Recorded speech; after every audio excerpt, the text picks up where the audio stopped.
তেনেহলে ৰাইজসকল আজি দুপৰীয়া সাজত কি আছে চাই লওক। ইপিনে আছে কণী আছে, বিলাহী আছে আৰু ইপিনে মূলা আৰু দালি। তেনেহলে দেৰি নকৰাকে খাবলৈ ষ্টাৰ্ট কৰো। আপোনালোকক খোৱা নাই যদি খাই বৈ ল'ব, ঠিক আছে। এয়া চাওক, আমি গোটেই ফেমিলি এনেকে বহি কিনে খাব লৈছো। খুব মজা মাৰি খাম।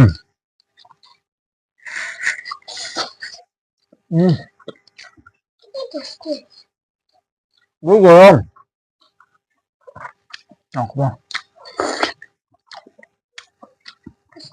বিলাহী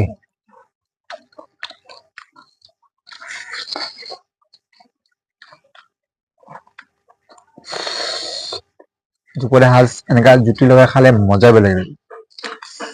मस्त लग रहा है, बहुत स्वाद है।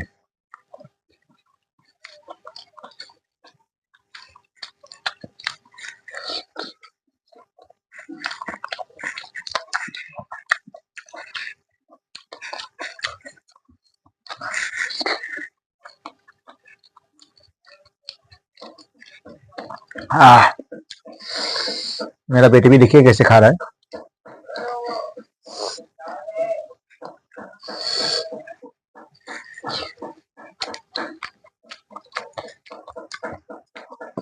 वाह क्या स्वाद।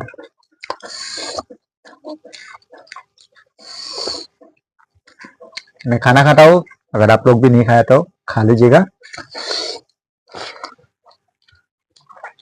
और नया चैनल है, एक सब्सक्राइब और एक कमेंट जरूर कीजिएगा।